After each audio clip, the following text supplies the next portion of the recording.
So, hello n0trixx, thank you for giving me a little bit of your time, and I always ask the same question at first. How are you?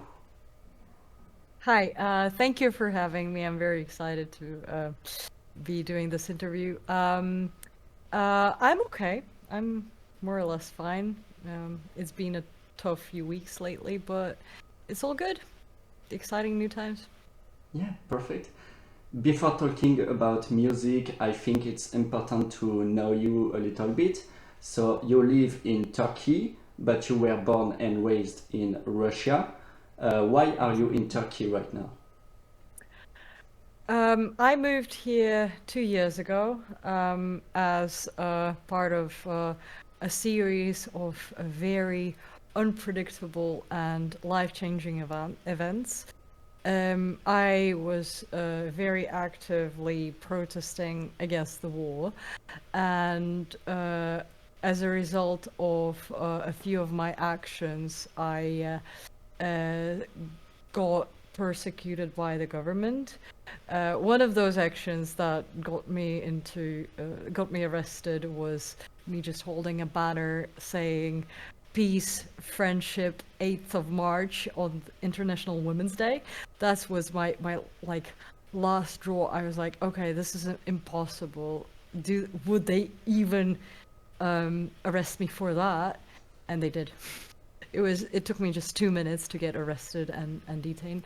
And after that, I lost my job at a government bank, and I got threatened because there was another something from my past that they could use against me to get me jailed. So I had to be quick and leave as fast as possible to make sure that I don't get worse um, persecution from the government, and so I did.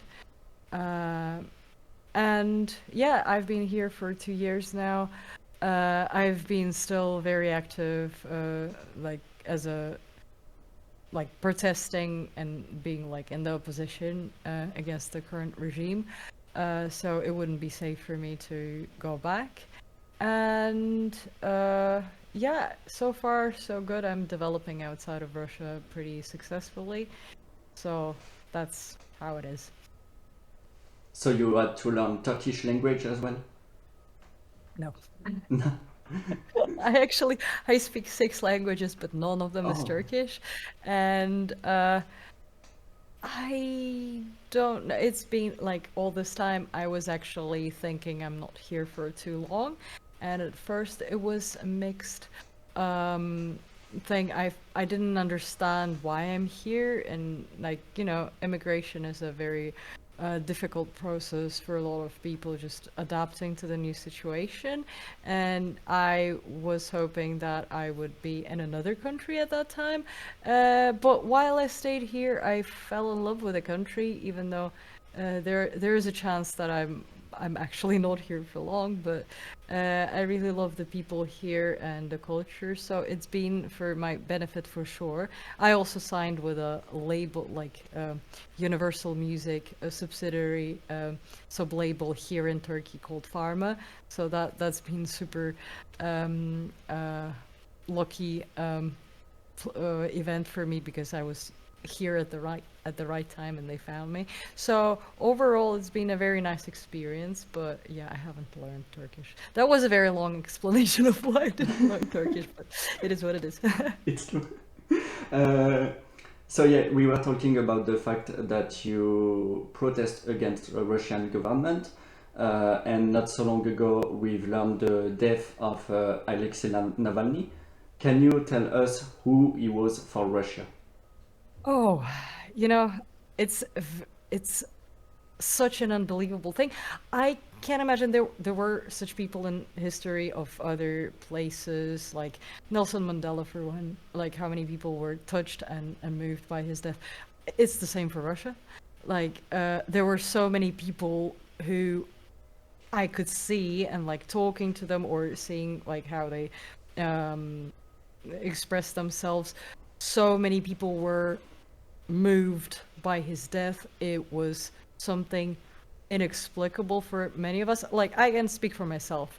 When I heard about his death, my heart stopped immediately. I was like, no, that can't be true. Please, no, stop it. Like, tell me that's not true. He was our only hope. He was the only person that all of us knew was the brave enough person to stand up against Putin and become his number one enemy. Putin, as a classic dictator, he doesn't tolerate any opposition. He jails, murders everyone who stands up against him. And there was this one person who was the most ardent critic and opposition member. He was the only person that anyone could ever think could run for president alongside and against Putin. And he was basically our only hope. Ever since, there were a few people attempting something, but it was all killed at the very, very early stage. And that was the strongest person ever. I can't even imagine the bravery that he had. He was probably, well, a lot of people just said that he's an alien. Like, people like that just don't exist. And losing that person was the loss of hope for a lot of us. It was just the last sign that the things are so terrible that we can't even imagine what else could help. If Navalny, the person who didn't break after poisoning, who didn't break after being jailed, he was there. We all watched him being broken by the, like, actually tormented by the Russian government, and still being able to have this hope and have this internal strength. He supported us. He was like, all the messages that he was spreading outside of there, all the messages, like how he communicated with a Korn, he wasn't ever upset. He was keeping his spirit high, knowing that we are doing this for the right thing. It's just like heartbreaking. You see a person like that, and it's a hero. Like, the propaganda can say whatever they want. Like, just try to name a single person who could withstand all of that and not lose his spirit and believe that he can do this and he can help his country, and only for the sake of his country, because he lost it, like everything, is just unimaginable. We lost a hero. So yeah, and just like for the people who are listening to this and don't know who he was, he started as a critic of Putin. He was running a fund that was trying to investigate and reveal corruption on every level in Russia. That is like a lot of that, and that's obviously very hard to do and like investigate, because it's just, the system is so broken and dirty that you can't even get into the detail without unleashing, like making people hate you and try to hunt you. And so that's what he was doing throughout his political career. And then at the same time, he was running for presidency, never allowed to do that, obviously, because they were just trying to turn him down. Like, they framed the court case against him. So there was a lot of things that, like, obstacles in his political career. And so, and the last one was them just murdering him in jail. So yeah, that's it's heartbreaking, just heartbreaking. So to continue to learn to know you a little bit, you also live with DID, which is a dissociative identity disorder. Can you tell us what it is and how it works for you? Well, actually just to make the process, change of topics a bit smoother. I can say there's two diagnosed diseases within me. One is much more common. It's called borderline personality disorder. That makes people very sensitive to the world around them, and also very sensitive to like injustice in the world, and very like they are the most ardent and like people involved in what's going on around them. But and the other diagnosis that I have is DID, that very often runs concurrently. It's dissociative identity disorder. Basically, I was born with the first one, but then when a traumatic experience, like there was a traumatic event in my life, the death of my father, when it happened, my brain was trying to process it, and it couldn't properly process all the negative information and all the negative feelings. And because in my family, I already was sensitive to everything, but in my family, all the emotions were not welcome, and I was not taught how to process those. I started hiding all the emotions in the other part of my head, and I was not letting them out until I felt safe to do so. And that was such a big part of my brain that wasn't allowed to even see the light of the day, and was always hidden, that with time it grew and grew and grew, and it became a sort of person. Well, it was a separate person in my head, and we would just be talking to each other within the head, because that is suppressed, you can't even let it out. It started just becoming its own person, which is let out and then let back in. That's how the brain sorts it out. And eventually, at some point, when it was already impossible to hold back, it just unleashed, and it became a separate person. And now we live together in this body, and we have to split it and like find ways of living with each other. Okay, I already heard about all of this, so I know a little bit, but it's true that it's very hard to understand when you don't have it. Yeah. So I watched an entire interview where you talk about it for 30 minutes, and the more you were talking about it, the more I was lost. That's absolutely hard to understand, but it's cool that you can explain this. I'm trying my best, because honestly, I found out about my diagnosis I'm already starting to forget what year it was. Yeah, 2021. So it's already been 3 years now, almost. But I'm still learning, because one of the things about this disorder, which makes it pretty interesting, is that because that is the way of coping with trauma, it's a coping mechanism. It is designed in a way that you wouldn't even understand that it's there. So you're just like, okay, you're talking to yourself. So many people talk to themselves, but the fact that it's like separated, like one is separated from another, you need to actually go into therapy and talk to the specialist that will see that you're having all those symptoms, and that what is going on in your head is that like it's built that way, and you need to like there's a lot of things to be untangled.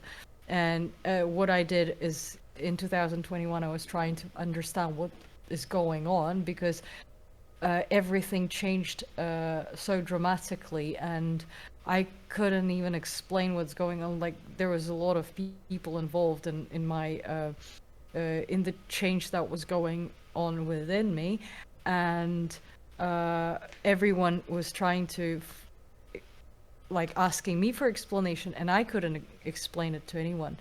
And so I went into therapy, and I was talking to the specialist, and they're telling me, you know, you actually have a disease, well, a disorder that I didn't I haven't even heard about it that much. I knew like everyone knows about it from some Hollywood movies, but I thought it's something, you know, something that they made up or just some story. But yeah, it turned out that there's so many people living with that, and that it's happening with me. Yeah, so you were in Russia when you've been diagnosed. Yes. Is mental health a serious topic in Russia? No. That's why I've been living for like uh, lots of years with that, and I wouldn't know. Actually, when I first started realizing that something was wrong, I was in my teenage years when I already started feeling that something is wrong with me. I even have um, drawings from my basically like teenage childhood years. When I was 14, 15, I drew myself having separate personalities. And back then, I was like, yeah, well, that's interesting, but I didn't even realize that like through my subconscious, I was just like giving the information about myself, and no one would ever know. And I asked my parents to give me access to therapy, and because I felt I understood that I was really depressed, and yeah, my family just said like, you know, no, you're not. Yes, There are that's people out there who are much less happy than you. You're not supposed to be feeling unhappy. You're fine. That's it. yeah, that's usually the easiest way to not think about it for your relative. It's to deny, not accept. Yeah, You know, yeah, like no, you are lying. It doesn't exist.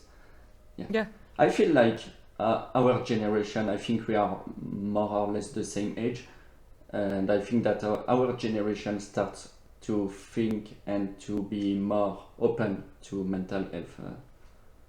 yeah.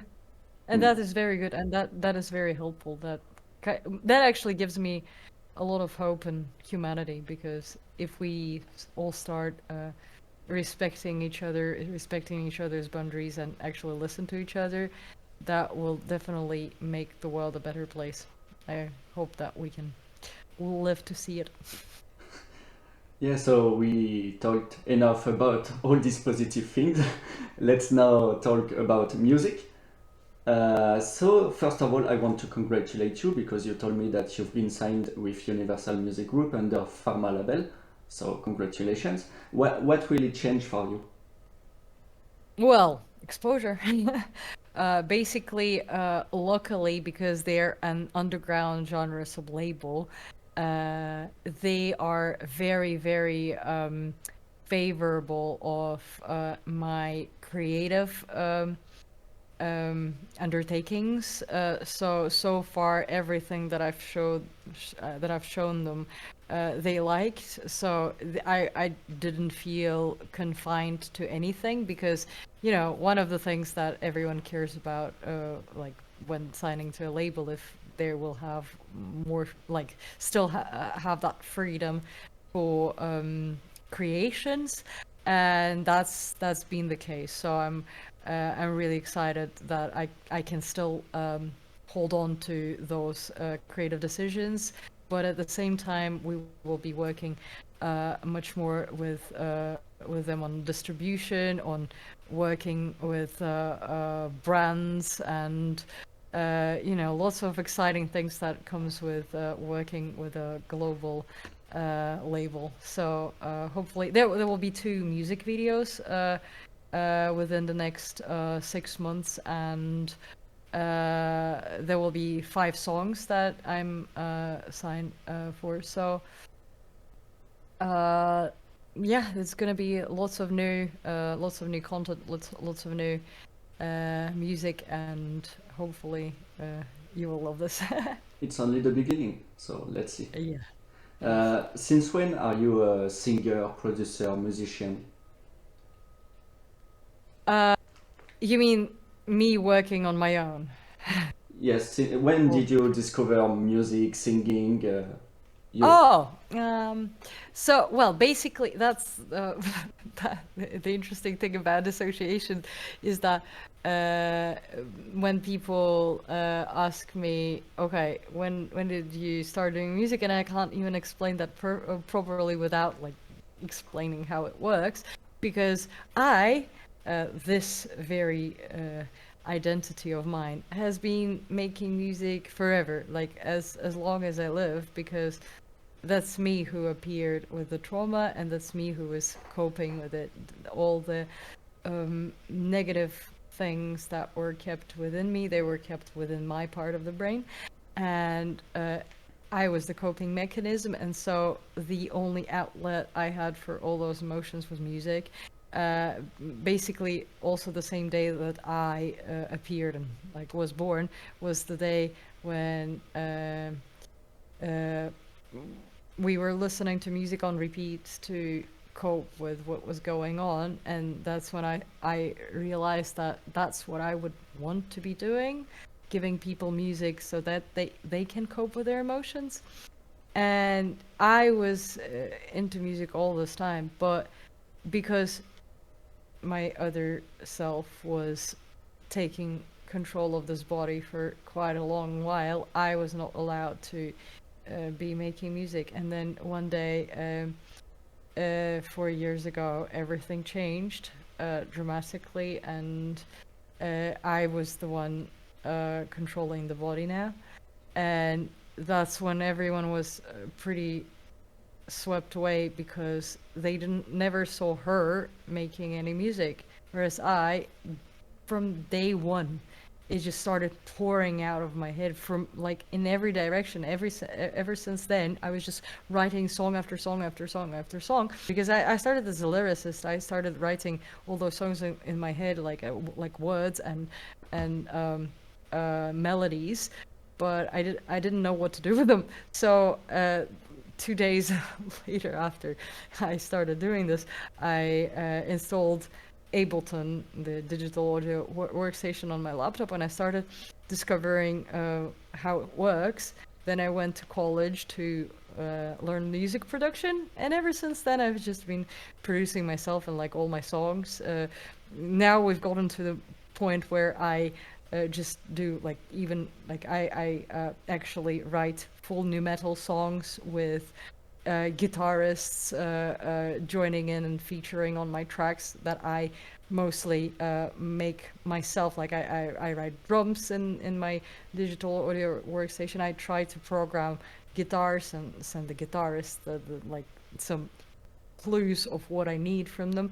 So, but like most of the work is done on my laptop, and so yeah, that's how it's been working with me. And this project n0trixx was started in 2021, in October 2021, and yeah, it's been growing very fast since then, so I'm very proud and happy with the progress that I made over the 2 years. But also about singing, rapping, screaming, you've learned everything by yourself? Well, I did use help with of a vocal coach, but back in my teenage years, when I still had some control of my body, I was screaming in a rapcore band. We actually even did a cover song of a French band, Playmo. Oh, really? Yeah. I need to hear it. It was Oh, well, I don't have it recorded, but we performed it. But yeah, it was like it was all in French. Do you remember what song it was? Yeah, Bloom. Okay. Because Plemo has been very famous here. 20 years ago, they were Yeah. pretty famous. I was young. But that was the beginning of new metal in France, you know. Yes. We had a big new metal scene in France. That's Uh, cool. so you Well, do. Sorry, you wanted to talk. no, yeah, you go ahead. So you do everything by yourself, like the visual, the video clip, the mask. Yeah. I don't know. I just at first with the visuals and everything, um I hoped that I wouldn't have to be doing that, but then I just took it on board and I decided that, well, I can creatively push there too, because I do have like lots of things in my head that could be transferred into the visual medium. So I just started having fun with it. I had someone uh, um, giving me an advice that I should buy a camera and start creating stuff like art in the visual part, because like people need that. You can't do without it in music. And it was one of the best pieces of advice I ever had. But yeah, and I learned photography, I learned video making, and I started doing those things and just having fun with them. So yeah, since then I started realizing, oh well, it would be fun to do some horror stuff, because that's what I'm naturally drawn to. Everything dark, everything crazy and spooky. And I started doing that, and now I have quite a portfolio of all the different things with all the wicked, horror vibes and aesthetic. So yeah. What about the mask you created? Oh, that's very interesting. The fact that these two hands uh, can't create anything. That's one thing that was an obstacle for me in music, because whenever I tried a musical instrument, even though I have 7 years of piano school behind my back, I still suck at it. I just like everything that I need to make with my hands makes me anxious, and I just like no, no, no, no, please, please, if like no. I tried guitar, I tried drums, like everything is just like not my thing. I can only program things on the laptop. But when it came to making a mask, the thing that I started with, because I knew I need to hide my face, partly because of DAD. Now it's also because of my opposition position. Um, I first started just scratching out my face in photos. I just printed them out, I scratched them out, and scanned them, and I posted them that way. It was very fun and like creatively inspiring for me.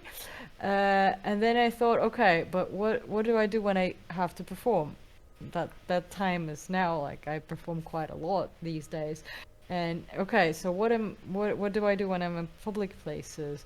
And I decided, okay, I need to create something that would represent those scratches on a photo in real life, in a physical form.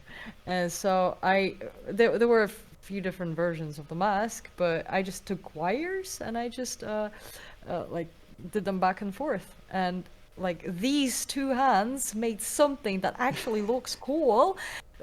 That was a sign from the universe that I need to be doing this.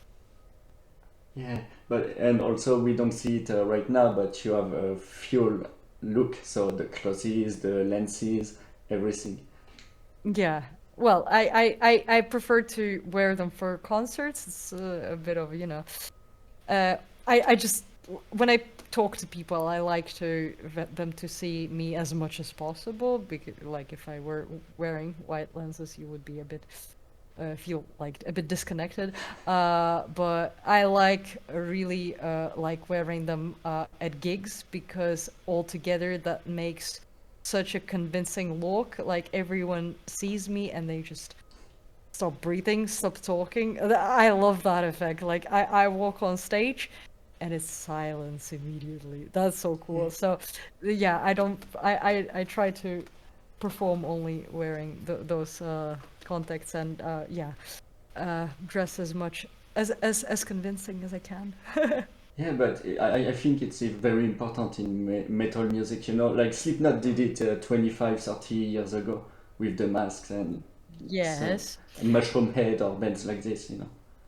There is also an interesting psychological thing.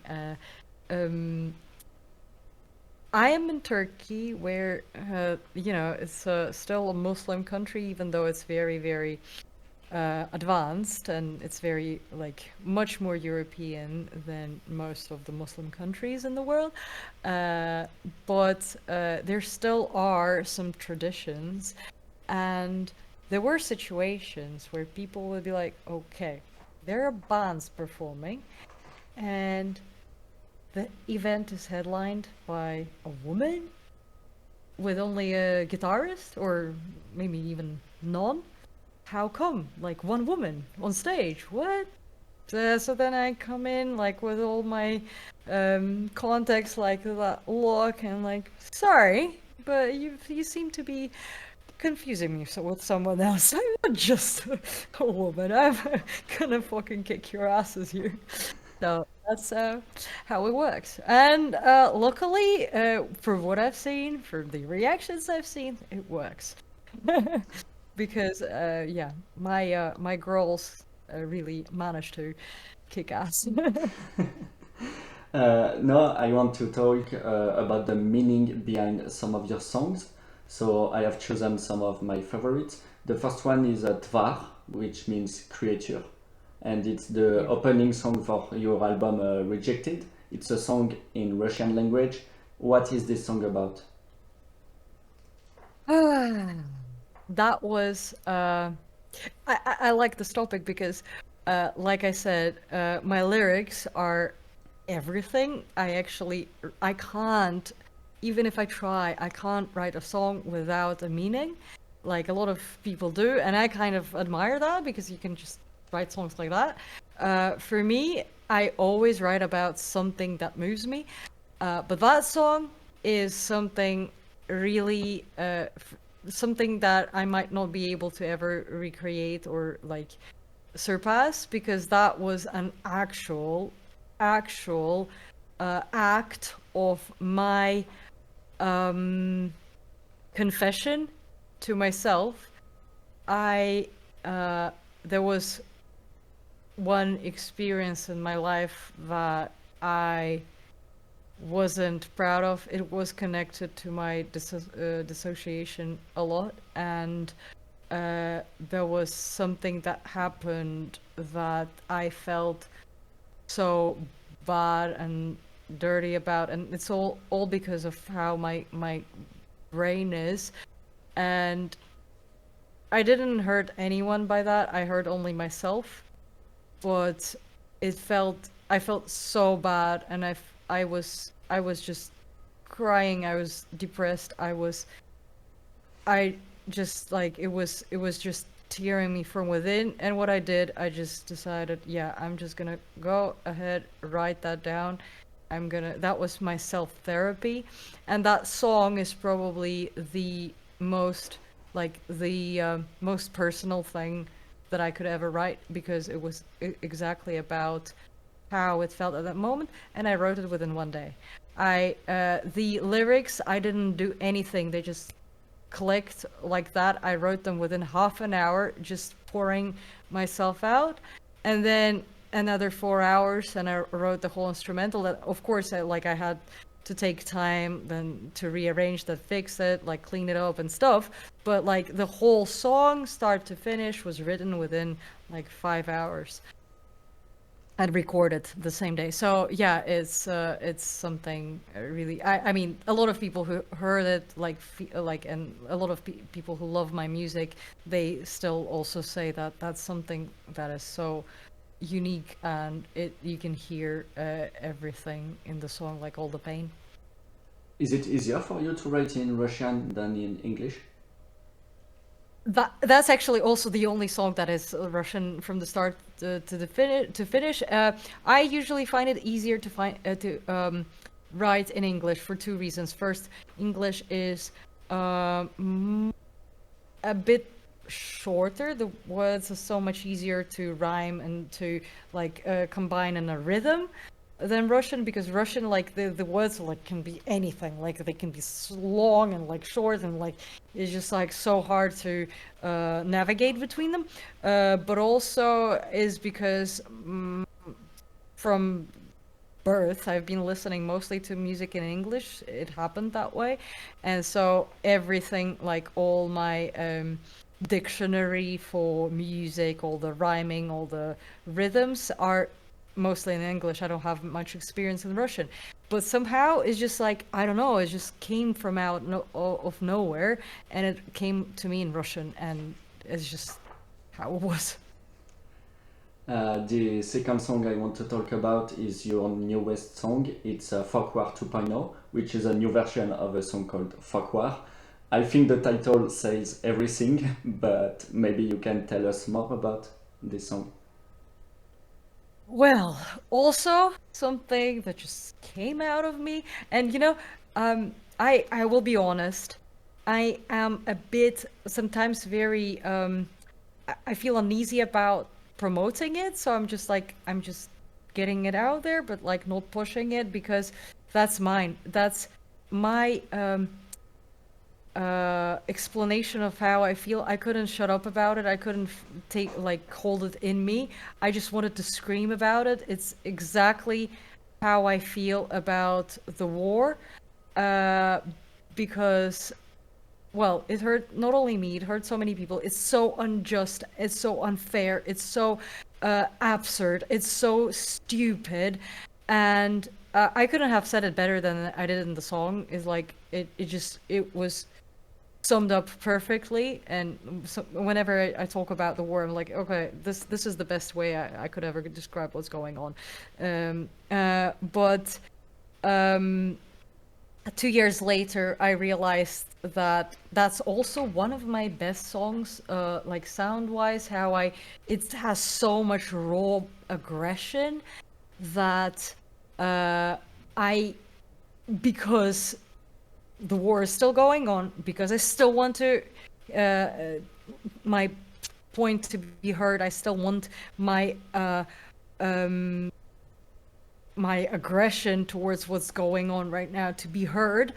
I'm performing it. I perform it with every set that I have, because I have to. That's like, I'm a musician. How else would I speak up? That's my strongest weapon. I can say things through my songs. So I decided that the previous version didn't sound exactly the way I wanted it to sound, because the guitars were not exactly, well, they were cool, but they were not exactly right. And the guitarist that I work with often, Sharunas, he we played it in London, and I said, oh, do you want to re-record it with me, like add some actual proper metal breakdown so that the people would be just feeling the anger? And he's like, yeah, of course, that's one of my favorite songs from your set list. It's like, it's so massive, it's so crazy. I do want to do it. And so we re-recorded it, and I dropped it, and it's there to enjoy for everyone who wants actual raw anger. The next song I want to talk about is, I think my favorite, it's Sweet Baby, because it's so creepy. Yeah, maybe it's not common for you to hear it, but this song is very creepy, and I love how it is. Tell me about this song. Thank you. Well, not to brag, but it was played on BBC Radio, BBC Introducing, and they said it so well. I'm as a producer, as someone who made the song, I'm so proud, because they actually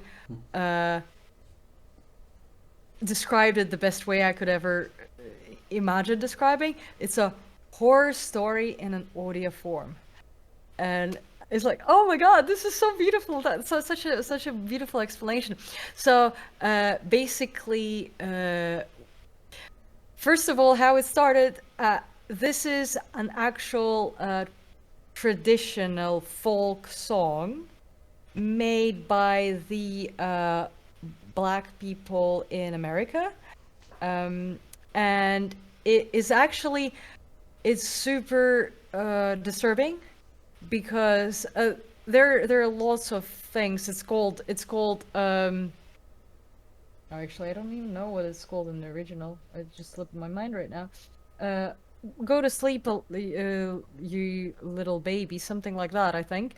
And what is very unsettling about it is that basically the slaves at that point, they were living such a difficult life that they would make a lullaby to their children describing all sorts of negative events, like a mother going into prostitution to feed her family. They're singing it to a baby, or singing to a baby saying, you know, you will never see your parents again. Or the last line actually goes, come and lay your bones on the alabaster stones. And I was mind blown by this. I was like, oh my god, how hard was life for those people if they put that into a child's lullaby? And I felt like, obviously it's very unsettling on its own that you would be singing that as a lullaby, but I thought enhancing it and making it even further into something actually horrible would be interesting. And so I added those bits where first it's sung exactly the way it's sung, in a very confident melodic voice, and then boom, I add all those screams and expression of like terrible pain from within. So yeah, it was sort of experimental. I'm very touched that you also saw that in the song, and that you really like it. But yeah, it was an experimentation trying to make something already disturbing into even more disturbing song. And also, it reminds me when you know, Korn, they did it with a lullaby. Shoots and letters. Yeah, Ring Around the I Rosy was Pocket. inspired by it. Yeah. Yeah. I love it very much. Korn is one of, like, no, probably my favorite band of all time. Me too.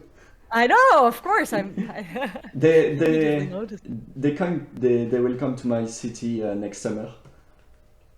Like I saw them live once. they came 7 years ago. I'm not in a big city, but there is a festival, a very big music festival, like 5 minutes away from my home by walking. And Wow. yeah, just behind where I was at high school, you know, it's crazy. And Korn will come, and Slipknot already came, and all this band, Wargasm, and Slipknot. Oh, Slipknot. cute Slipknot. That's cute Slipknot. Yeah, the cute Slipknot for girls. That's perfect. Yeah. And the last song I want to talk about, the title is so long, it's Narcissistic Dickhead Bloggers Can Go Fuck Themselves. It's inspired by a true story. Yeah. A very positive story, again. Yeah. Well, that's that. You know, it's. I'm really touched that you actually want to know about those songs, because to me they are very important. Like that, they're like my babies. All those lyrics, they're written not just in vain. It's just because I needed to say that to the world. And yeah, that song came from me being absolutely horrified after watching stream by a YouTuber who he like there's a weird genre. I think it's being banned already. It's called trash streaming, where people do all the horrible things that like deemed very negative and unacceptable by the society on live streams. And this guy went too far for hyping. He allowed his girlfriend to freeze to death, and then instead of calling the emergency, the ambulance, the cops, or like trying to actually help her or whatever, he kept on streaming because, you know, the hype and all of that it disgusted me so much, because I actually have a little bit of a thing for people who put their ego before everything. I'm like their arch enemy, I guess. It's just like I've dealt with narcissists too much in my life. One of my family members has that, and I actually I just flare up whenever I see things like that being done, and with that, like all of my sickness towards all those people online who just love just like selling their face and like put, you know, just have such an image of themselves like they're like above all else. It just like it was too much, and yet again I wrote a song about it. What else can I do? I'm a musician, but the song was my attempt, because I'm an empath. I have that BPD, like I mentioned. I flare up. I'm very emotional and passionate about things, and I'm like, oh my god, what he did to her was absolutely absolutely disgusting, unacceptable, and I want her to be allowed to speak and to say exactly what she thinks about that. And so I wrote a song from her standpoint. Hope she doesn't mind. And like told him everything she must have felt towards him. And then we went even further and we made a music video that I'm still proud of, even though it was like shot 2 years ago. I still think it's an absolute masterpiece of a music video. It was so good. And we made a bit of a horror music video, but still it was like, it was her taking the revenge on him. So yeah, that's that's basically it. I remember hearing about this story on French YouTube. Yeah, Wow. French YouTuber talked about this story. So when I saw the end of the video clip talking about it, I made the link. Yeah. So you are also part of a neurodivergent crew. What is it? Yes. Oh, I'm very proud of this formation that we built so far. That's something that I think, and I haven't seen any signs of it. It just doesn't exist in the whole world. It's an artist collective made of 4 artists who make music just like me. And each one of us has a mental health, like diagnosed mental health disorder. And each one has their like different one. So I have DID and BPD, and others have autism, dyslexia, and ADHD. And we have come together because we all believe that as music artists, we can make the world a better place for neurodivergent people by speaking up about it, bringing awareness, because we already did. All of us, like on their own, have always believed in like raising awareness and helping other people understand that they're not alone with their mental health struggles. And we decided that together, if we join forces, we can do more. So we've been doing lots of talk shows and interviews and podcasts, and also we perform together from time to time when I'm allowed into their country, Britain, because all of the members are British, but me. And we made songs together also on the topic of neurodiversity and like how neurodivergent people live in this world, and actually representing them in music. That's something that is not really done. Like there are some bits and pieces everywhere. There's a lot of autistic musicians that actually speak about it, but we are the first ones to ever like actually join forces to speak about it and be very vocal. And why I know it's important, because we receive so much feedback about just literally just me talking about dissociation the other day, like yesterday and today. I received so many comments back with people saying, thank you for talking about this. I actually feel the same, but I don't know that other people do. Unless someone actually shows me it, I feel alone. But with just someone who has a platform speaking about it, it helps me so much. And that's what I believe in. I believe in helping like that. And all of us, all four of us at Neurodivergent Crew do exactly that thing. And we've been working together as musicians for a while, because I mix and master tracks for FMA plus 12 gauge. They in turn, the members are me, n0trixx, FMA plus 12 gauge, and Dreadnought. And Dreadnought is the producer for FMA plus 12 gauge. I am the mixing and mastering engineer for them. And all together we work on a lot of things, like we help each other with music, we help each other with visuals. So we have been working closely together even before we formed this little entity, but now we're just going out there and saying we are the Neurodivergent Crew, and we are here to speak about like and raise awareness on neurodiversity. Okay. Do you have any music recommendations? Everyone should listen to Korn since birth.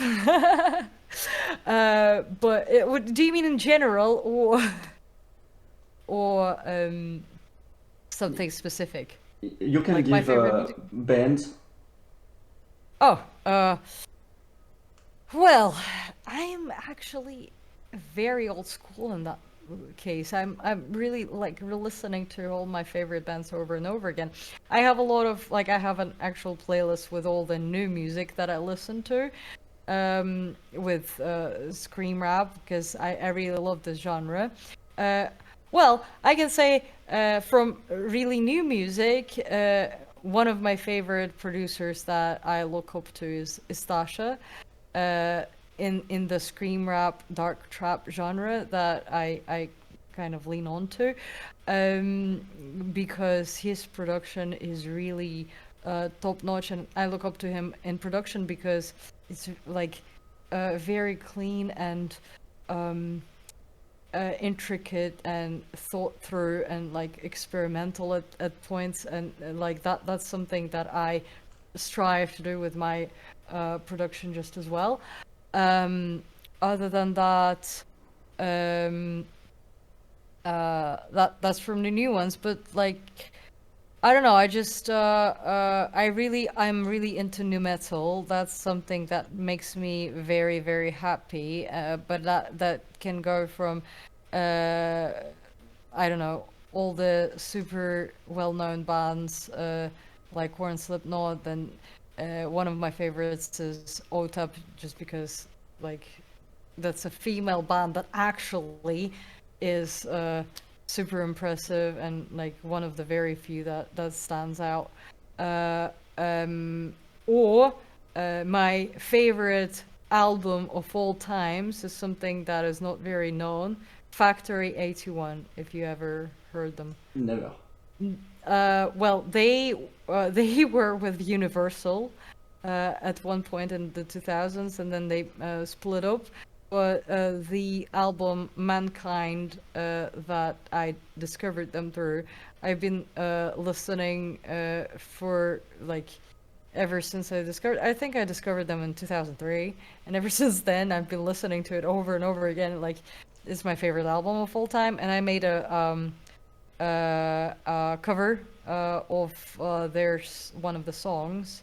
It's called 14 Left. It's on my latest album, and now I'm collabing with their guitarist for a new song that is hopefully gonna come out in June or July. Okay. Also new metal. Yeah, and I recently discovered Mimi Barks. Oh yeah, she's cool. Yeah, that's a bit what you do, you know. Yeah, it is more or less the same genre. I think you like I Speak because they are Russian as well and against government. Yeah, that's a good recommendation. I just thought it's like everyone knows them. Everyone should know them. I Speak are absolutely amazing. That's a Russian boy and girl band. The boy is the producer, the girl is the singer. She has an angelic voice, but whenever she like goes into screams, well, they're just like or either high pitched screams or just like screams. But whenever she does it, like it's followed by very very hard electronic instrumental and like sliding 808s, which make it so like horror and so intense. But also they're amazing. Like as people, I really admire them because they were one of the first ones, like big musicians, to just say no, I don't agree with Putin, and they were I think they've suffered through a lot because of how opposition is treated. Like they are quite famous in Russia, so they probably like had a lot on their plate back then. But yeah, they're also one of the few Russian acts that are world famous, and they're like literally just a role model for me because they showed me that it can be done. You don't have to, stay local.